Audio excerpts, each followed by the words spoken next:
Hello students, BSc Zoology Honors Part 2. Now we will study circulatory system of Rohu, Labio. Circulatory system in most of the telos, in all the telos, is nearly same. So here you see, I am describing it. First you should understand that circulatory system consists of blood part plus structure, heart, structural part, heart. This is the fluid part, heart plus blood vessels and their network falls into two categories: arterial system and venous system.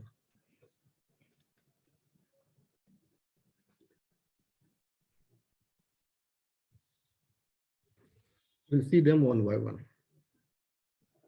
Blood, here is the fluid part. Okay. So blood consists of plasma plus blood corpuscles. Blood corpuscles. Erythrocytes, leukocytes. Okay. Erythrocyte is here elliptical and nucleated. And in erythrocyte, the pigment is hemoglobin. Reticulocyte, thrombocytes ये सब भी होते हैं. Granulocytes ये सब क्या है? Leukocytes हैं.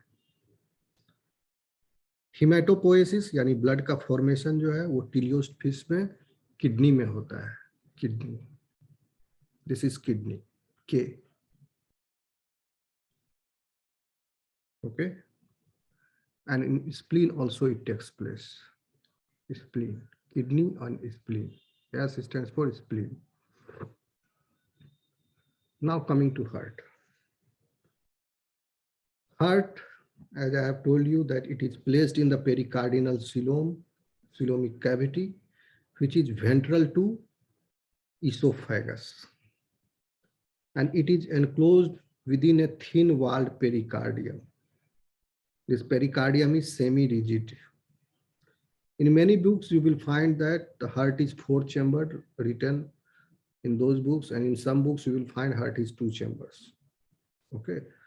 They consider only auricle and ventricle as part of heart.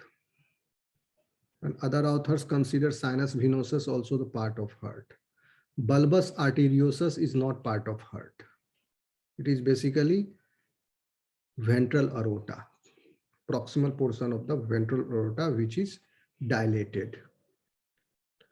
तो आप क्या लिखोगे? आप लिखोगे heart is 2-chambered, associated with the structure sinus venosus and bulbus arteriosus. या आप लिखो heart is 4-chambered, ये भी लिख सकते हो. नहीं, 4-chambered लिखना ठीक नहीं होगा. Heart is 3-chambered लिख सकते हो, क्योंकि हार्ट का बीटिंग जो है impulse that starts from sinus venosus. So you can consider sinus venosus as the part of heart. So you should write heart is 3-chambered associated with bulbus arteriosus. And this heart is placed in pericardial coelomic cavity, which is ventral to esophagus, and enclosed within a thin-walled semi-rigid pericardium. Okay, students? So, what are these chambers, basically? Sinus venosus, atrium, ventricle. These 3 chambers constitute heart. Sinus venosus, जैसा कि एलास्मोब्रैंक SAARC में, स्कोलियोडोन में आपको पढ़ाए थे कि sinus venosus thin walled होता है, सैक है. Okay. And it is placed dorsally to the atrium and ventricle. This sinus venosus here also is receiving the deoxygenated blood from the entire body, from right and left ductus Cuvieri. यहाँ आपको 4 दिख रहे होंगे. ये Okay, this is portal vein, hepatic vein. No, this is not a portal vein. Hepatic vein. ये हो गया hepatic vein.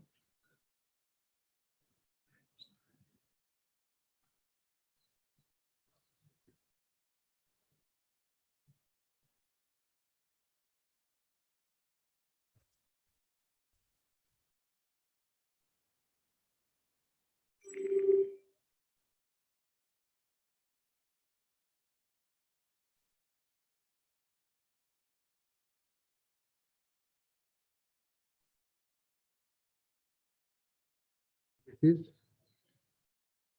duct of Kuheri, ductus Kuheri, DC. ये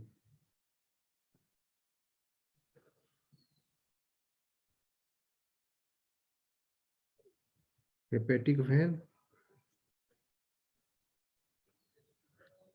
This is hepatic vein. तो साइनस विनोसस कलेक्ट कर रहा है deoxygenated from all over the body with the help of ductus Cuvieri. Two ductus Cuvieri are there, right and left. देखिए देखिए, this auricle is lying ventral. ये figure में आपको ventral dorsal नहीं लग रहा होगा, तो आप ऐसे कर लो, इसको वेंट्रल बना लो. आप देखो यहाँ, this is dorsal. From the dorsal side sinus venosus is there. यहाँ साइनस विनोसस है. साइनस विनोसस के नीचे एट्रियम है. एट्रियम, एट्रियम के नीचे वेंट्रिकल है. वेंट्रिकल के आगे बल्बस आर्टेरियोसस है, दिस वन. ओके, आप इसको ऐसे घुमा के प्लेस कर लो, ऊपर कर दो इसको. साइनस विनोसस ऊपर, एट्रियम नीचे, फिर ये लटक जाएगा, वेंट्रिकल इधर आ जाएगा नीचे, और उससे बल्बस आर्टेरियोसस. ठीक है, दिस इज डायग्रामेटिक पिक्चर. तो it receives which one? Sinus venosus is receiving blood from the entire body from, with the help of right and left ductus Kuheri and hepatic vein.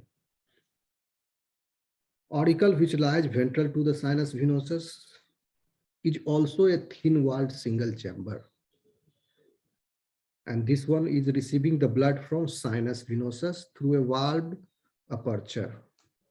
And that valved aperture, the aperture is called sino-auricular aperture. This one.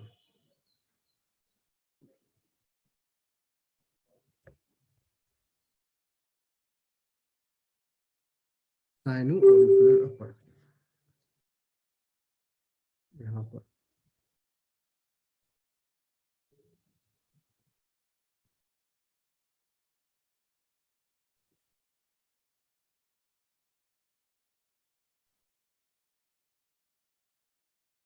sino-auricular aperture. Okay, so heart is, I think you have got the idea of heart in this animal. Then coming to auricle. Auricle is thin-walled, as I told you, but it opens in a thick-walled ventricle. See, the ventricle's wall is thick. ठीक है, ये red से जो दिख रहा है ये cavity है, ये खाली जगह है, चेम्बर है. और ये जो आपको सैफरन कलर से दिख रहा है मोटा, ये उसका वाल है. Okay, so this auricle is opening in the ventricle by atrioventricular aperture.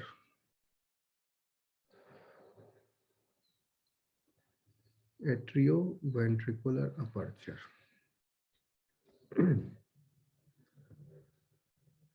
Which is guarded by valves again. So these valves prevent the flow of blood in reverse direction. Point should be noted here is that there is no conus arteriosus. Conus arteriosus was present in elasmobranch, the scoliodon we studied. Here, conus arteriosus is not there. In that place, bulbous arteriosus is there. The conus arteriosus and bulbar arteriosus are very different in their structure, so you should not say that this is the same type of structure, only the name is different. No. क्योंकि proximal end of ventral aorta जो है वही bulbous arteriosus है और वो modified है. ये ventral aorta का modified portion है bulbous arteriosus. Structurally it is similar to the ventral aorta if you see its section. Only the difference is it is dilated. In this region ventral aorta is dilated. So it is conus arteriosus was part of the heart. Bulbous arteriosus is not part of the heart. You can see here in all the chambers are connected in a series. Blood आया एक इस chamber में, उस chamber से directly second chamber में गया, second से third chamber में, थर्ड से फोर्थ चैम्बर में.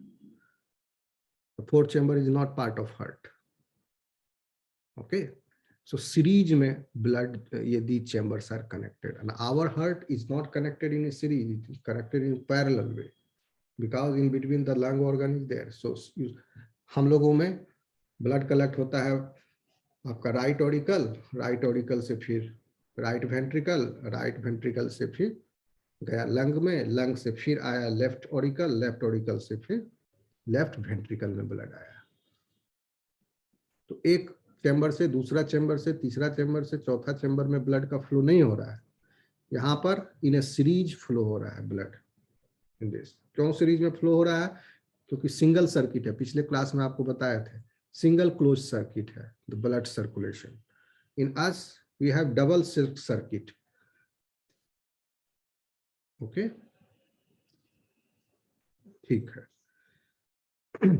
So bulbous arteriosus basically proximal end है ventral aorta का which is dilated and this also is thin walled. Bulbous arteriosus thin wall, atrium thin walled, sinus venosus thin walled. Only ventral aorta, only the ventricle is thick walled. क्योंकि यही pump कर रहा है vigorously, इसी के force से pump यही कर रहा है, फोर्स जनरेट कर रहा है. ओके, आ रहा है समझ में students? So bulbous arteriosus in feces, stereosed feces, it dilates and contracts as a response to the heartbeat. ठीक है? By the ventricle. And by this means pressure through is generated and that pressure is generated in the blood and via this short aorta, which is ventral aorta is short. See, ventral aorta is this much only.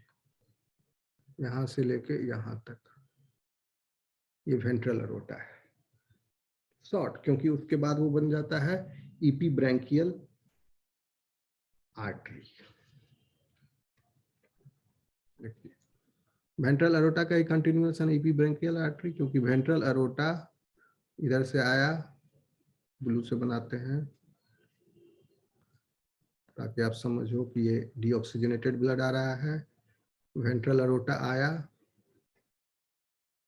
Heart से, it will bifurcate first क्योंकि दोनों side gills present है, lateral side. तो एक चला गया left side, दूसरा चला गया राइट साइड और फिर वहां से ये हर गिल में सप्लाई हुआ और यहाँ एंड हो गया जाके.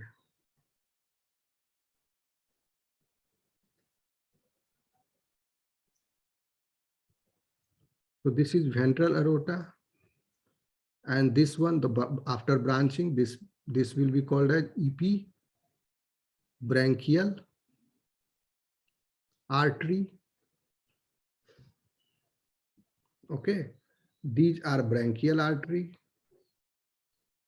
Branchial artery will then divide into capillaries and then that will be picked up by capillaries again into capillaries and there oxygenation of the blood will take place, and then capillaries will unite into efferent branchial artery. This is afferent branchial artery.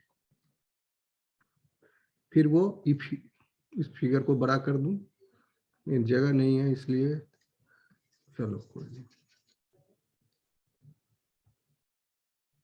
फिर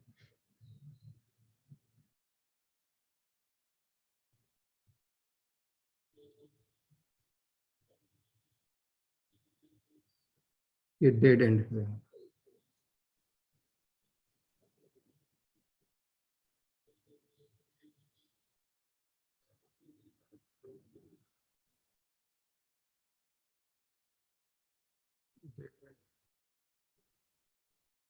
EP देख रहे हो, यहाँ dead end है। Epibranchial artery, ventral aorta. Epibranchial artery से निकला afferent branchial artery, first one, first pair, दोनों side, right and left. Second,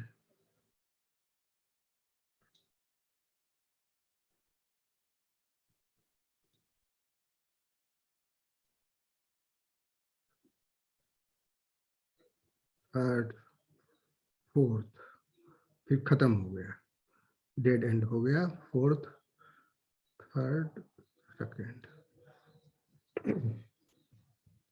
and these are afferent branchial artery. और फिर वहां से ब्लड का शुद्धिकरण होकर के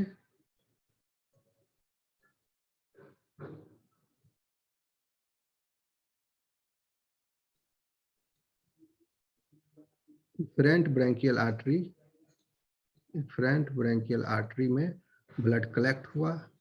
इफरेंट ब्रैंकियल आर्टरी से ब्लड कलेक्ट होके इसके ऊपर ओवरलैप समझ लो, ये इसमें एफरेंट ईपी ब्रैंकियल आर्टरी नहीं है, वो ईपी ब्रैंकियल अरोटा है, सॉरी आर्टरी है। फिर ईपी ब्रैंकियल डोर्सल आर्टरी है, ईपी ब्रैंकियल वेंट्रल आर्टरी, वो कलेक्ट हुआ ईपी ब्रैंकियल आर्टरी में, dorsal artery, EP branchial dorsal artery में कलेक्ट हुआ और वहां से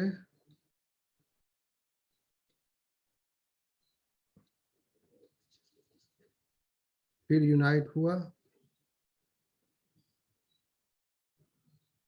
डोर्सल अरोटा।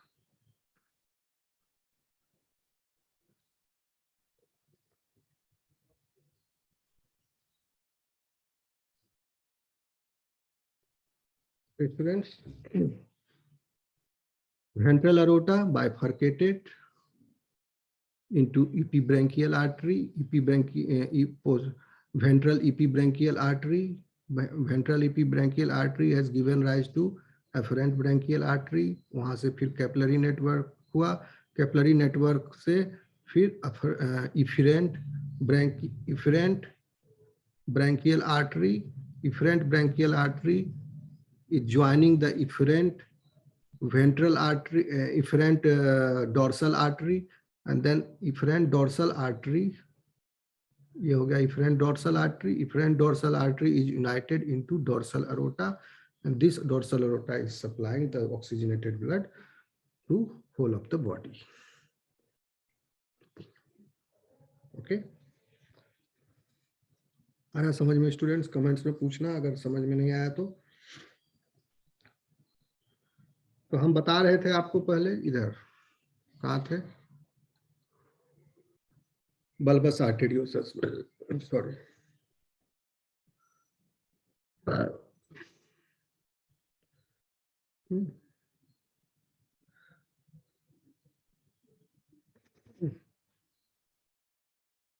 तो हार्ट को कौन सा नर्व, क्रेनियल नर्व रेगुलेट करता है? Vagus nerve. इलास्मो ब्रांच में भी यही हो रहा था। ओके, एंड यहाँ पर हार्ट को हम venous heart कहेंगे क्योंकि only deoxygenated blood is circulating through the various part of the heart. Okay, so heart is over, blood is over. Now coming to blood vessels, that is arterial system and venous system. We will see arterial system first, then venous system.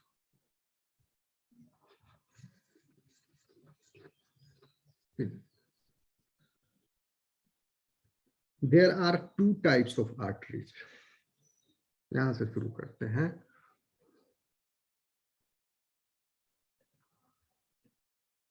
Afferent branchial arteries carrying deoxygenated blood from the heart to the gills. And efferent branchial arteries carrying oxygenated blood from the gills to the entire body.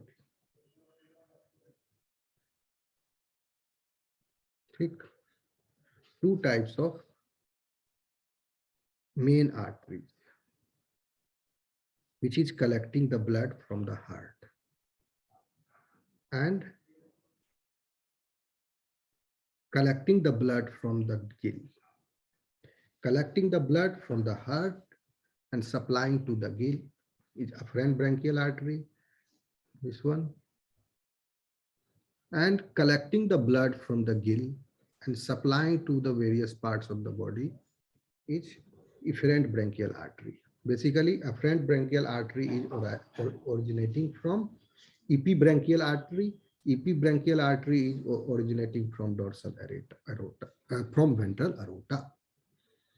या आप कह सकते हो afferent branchial artery is originating from epibranchial dorsal artery, ventral artery, and epibranchial ventral artery is collecting blood from ventral aorta. यहाँ पर oxygenated blood from the gill is collected by epibranchial artery first, and then epibranchial artery is joining it. Efferent branchial artery first, and then efferent branchial artery is joining in the epibranchial artery. Then epibranchial artery is pouring its blood into dorsal aorta. यहाँ पर epibranchial artery का नाम हो गया epibranchial dorsal artery. यहाँ पर epibranchial artery का नाम क्या है? epibranchial ventral artery. ठीक है स्टूडेंट्स, अब देखिए कैसे हो रहा है. आप यहां देखेंगे कि वेंट्रिकल से अराइज हो रहा है एक स्टाउट वेंट्रल अरोटा, छोटा सा स्टाउट वेंट्रल अरोटा, जिसका डिस्टल पोर्शन जो है वो नैरो है, and the proximal portion, this one is dilated, which is called as bulbous arteriosus. Ventral aorta runs forward.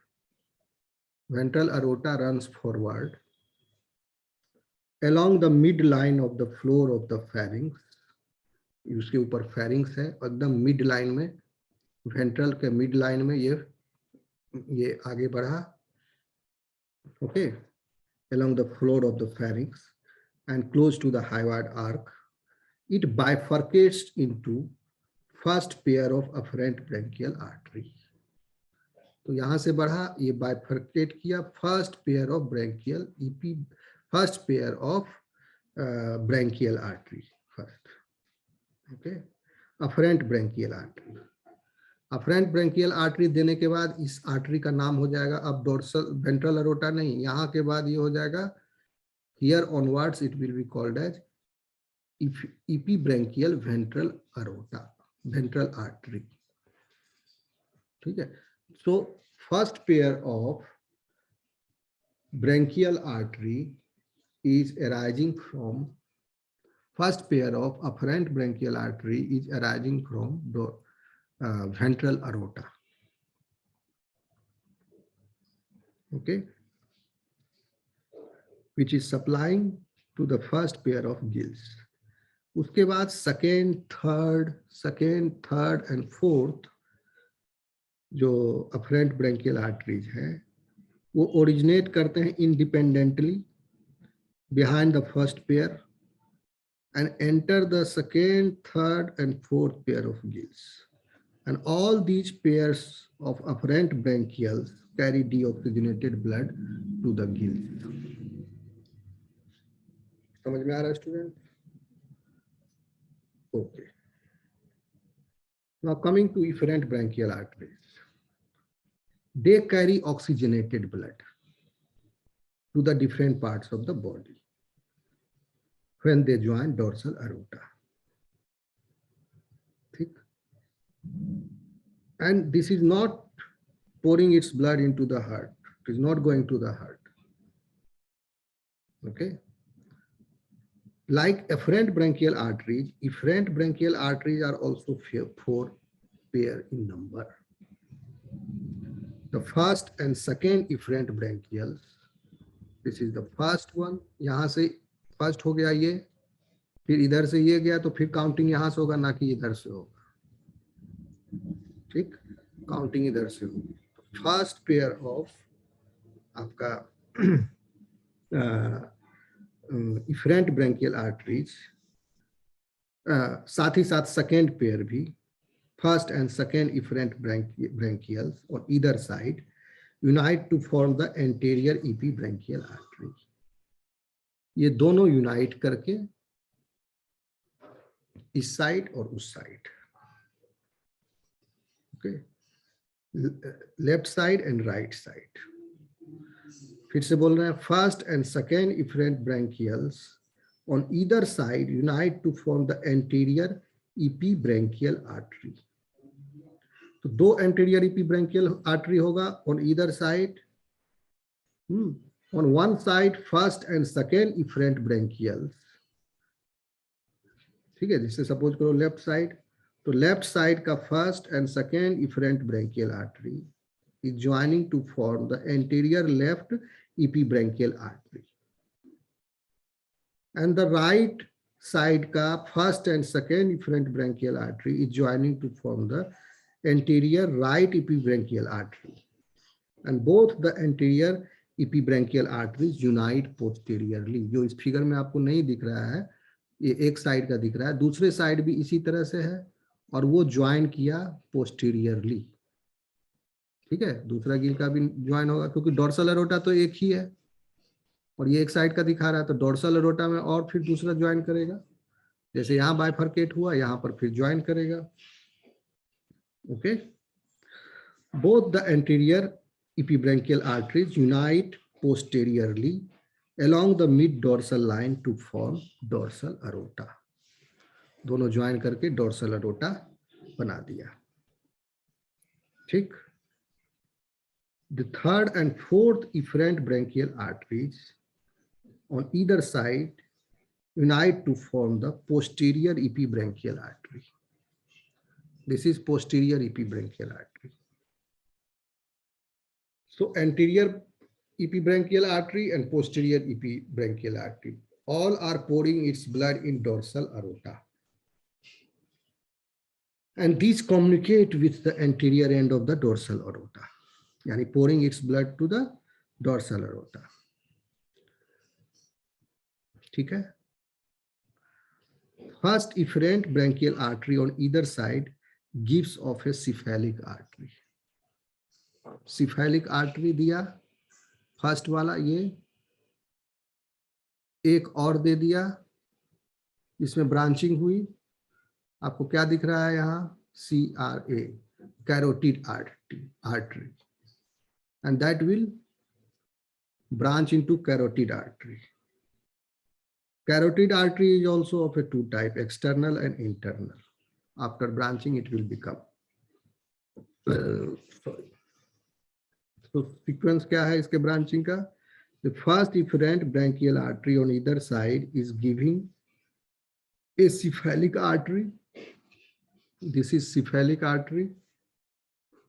Cephalic artery is then branching into external carotid artery. This is external carotid artery that supplies blood to the orbital region, tongue and hyoid arc, and an internal carotid artery which goes to the brain. external and internal. This one is internal. तो internal carotid artery goes to, इसे बता रहे हैं, first आपका efferent branchial artery से निकला cephalic artery. Cephalic artery is then bifurcating into giving rise to external carotid artery and internal carotid artery. External carotid artery is supplying to the orbital region, tongue and hyoid arc, and internal carotid artery goes to the brain. Okay. Then dorsal aorta runs backward. This dorsal aorta, after joining the epibranchial artery, this becomes dorsal aorta. तो head region को जो blood supply हो रहा है, उस blood vessel की branching first efferent branchial artery से ही निकलती है. ठीक है. फिर बाद में उसके पीछे जो है यहाँ कोई ब्रांचिंग नहीं है जो कि सप्लाई करेगा. बाकी सारी ब्रांचिंग जो है डोर्सल अरोटा से निकल रही है जो कि बॉडी को सप्लाई होगी. ओके. क्योंकि डोर्सल अरोटा फिर then it goes backwards along the ventral side of the vertebral column. यहाँ वर्टिब्रल कॉलम है, उसके नीचे है. Okay. And it is the same artery which is entering the tail region, and there its name is caudal artery. Okay. So along its route, dorsal aorta gives the following arteries. Now you can see here. A ciliaco-mesenteric artery. This is the ciliaco-mesenteric artery. Spelling है COELIA को coeliaco mesenteric artery. Coeliaco mesenteric artery, this one, it goes to swim bladder, stomach. इस region में swim bladder में गया, stomach में गया, liver में गया. ओके. यहां सब जगह चला गया. ये डोर्सल अरोटा से ही निकला है. फिर देखिए सब क्लेवियन आर्टरी डोर्सल अरोटा से निकला. This subclavian artery is giving its supply to pectoral and pelvic fin, gut, spleen, gonad. This PCV stands for, यहाँ लिखा होगा posterior cardinal vein. No, ये तो vein हो गया. SCA subclavian artery. This is subclavian artery. So subclavian artery arising from dorsal aorta, and it is giving the supply to gut, spleen and gonad. Then CMA क्या है? CMA का full form सीलियोमेसेंट्रिक artery. Okay. चलो सीलियोमेसेंट्रिक artery यहाँ लिखी दी है, लेकिन हम CMA इसको बता रहे हैं. यहाँ CMA यहाँ लिखा है. Okay. Correct it. CMA is this. CMA, let us consider CMA. नहीं, फिर यही होगा. Correct it, students. CMA is this one. So CMA is giving its supply to swim bladder, stomach, intestine. It is giving supply to liver. So this is CMA. ये वाला सीलिएको mesenteric artery, जो कि supply कर रहा है गट को, intestine को, stomach को, स्प्लीन को, गोनाड को, पेल्विक एंड पेक्टोरल गर्डल को. ओके. सब क्लेवियन आर्टरी, ये हो गया सब क्लेवियन artery, SCA. This one is subclavian artery. Sorry, CMA is not supplying to pelvic girdle and pelvic and pectoral fins. Girdle नहीं बोलना, गर्डल तो स्केलेटन हो गया. पेल्विक एंड पेक्टोरल फिन्स को सीएमए नहीं सप्लाई कर रहा है. पेल्विक एंड पेक्टोरल फिन्स को एससीए सप्लाई कर रहा है. यानी एससीए का नाम है सब क्लेवियन आर्टरी.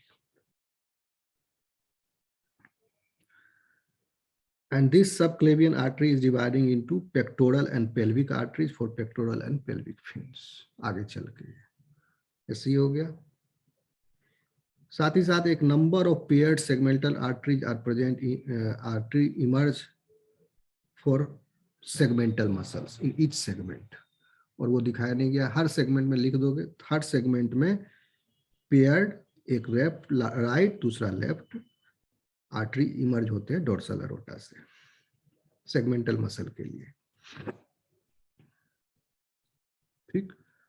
अब किडनी में देखिए, this is renal artery supply हुआ किडनी में, which is coming out of dorsal aorta. ठीक. और उसके बाद ये डोर्सल एरोटा चला गया to the tip, okay, to the end of its tail, in the tail region that is called as caudal artery. Okay, तो ये हो गया इसका arterial system in short. These are the main arteries which are supplying. Venous system, veins कैसे arranged है इसमें? So veins of the venous system carry deoxygenated blood to the sinus venosus. As you know already, sinus venosus में ductus क्यूवेरी और hepatic when, ये दो रास्ते हैं जिससे ये साइनस वेनोसस में डीऑक्सीजनेटेड ब्लड आ रहा है. लेकिन डक्टस क्यूवेरी भी दो हैं.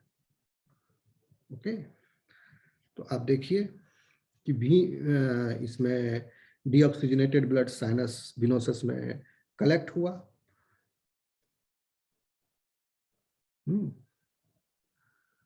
Cuvarian duct basically is this one.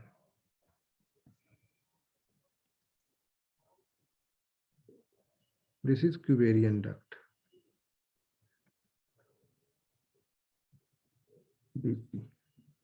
यह Cuvarian duct रिसीव करता है तीन तरफ से डीऑक्सीजनेटेड ब्लड. एक हो गया ACV, PCV, ओके, और फिर SCV, LCV.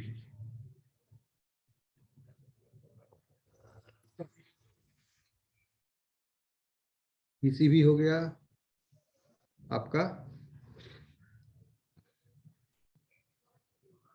PCV, posterior cardinal when. LCV, lateral cutaneous vein. Okay, LCV. ACV हो गया आपका एंटीरियर कार्डिनल वेन. तो each Cuvarian duct is formed by 3 veins. Anterior cardinal when, यहाँ देखो मोटा वेन है, इसमें एक इधर से आ रहा है एंटीरियर साइड से, हेड रीजन से वीनस ब्लड कलेक्ट होके वो पोर हो रहा है डक्टस क्यूवेरी में. फिर पोस्टीरियर साइड से आ रहा है, डोर्सल साइड से ब्लड कलेक्ट होके पोस्टीरियर कार्डिनल वेन के थ्रू ये किडनी से आ रहा है. ये किडनी पोर्टल, इसमें इस एनिमल में दो पोर्टल सिस्टम है, renal portal system and hepatic portal system. Here you can see, यहाँ पर कैपिलरीज फिर से कलेक्ट हुआ, ब्लड को कलेक्ट किया और वो डक्टस क्यूवेरी में पोर कर दिया. रीनल पोर्टल सिस्टम में कैपिलरीज से फिर कैपिलरीज कलेक्ट हुआ और हार्ट में पोर कर दिया ब्लड को. तो blood is carried in the sinus venosus by right and left ductus Cuvieri. East Cuvierian duct is formed by 3 veins, anterior cardinal sinus, anterior cardinal sinus में anterior cardinal vein, posterior cardinal vein और फिर lateral cutaneous when. ये 3 when से connect हुआ। Lateral cutaneous when ये skin reason से body के superficial area से डीऑक्सीजनेटेड ब्लड को कैरी किया। Posterior cardinal when has collected the blood, deoxygenated blood from the kidney. Okay, and ACV, anterior cardinal vein, is collecting the deoxygenated blood from the anterior portion of the body, including head. अब ये तीनों आए ductus क्यूवेरी में। ठीक,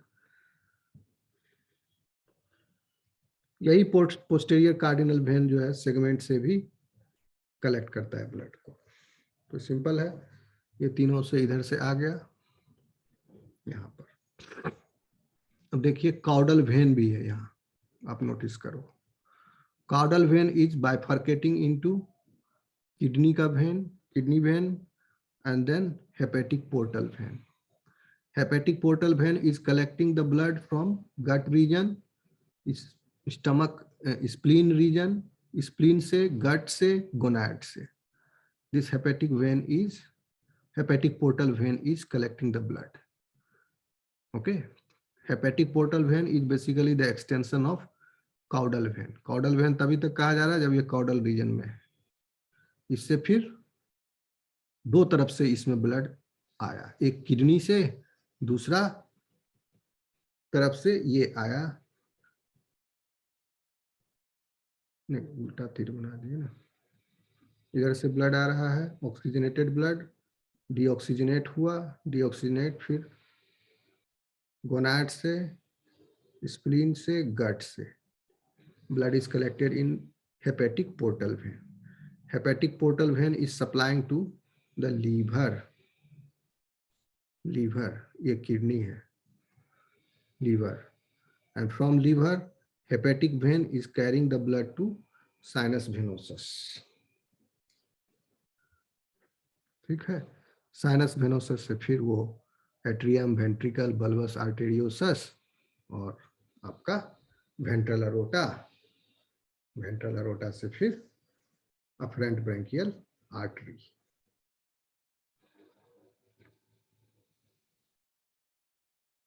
okay, समझ में आया student? ये इसका पूरा सर्किट हो गया सर्कुलेशन का, जिसमें आप देख रहे हैं कि किस तरह से venous system and arterial system is associated in this circulation. Okay, so this is about circulatory system of labio. In the next class we will study which system is remaining. Nervous system हो गया क्या इसका? शायद nervous system नहीं हुआ है. We will see nervous system of labio in the next class. Okay, students. Thank you.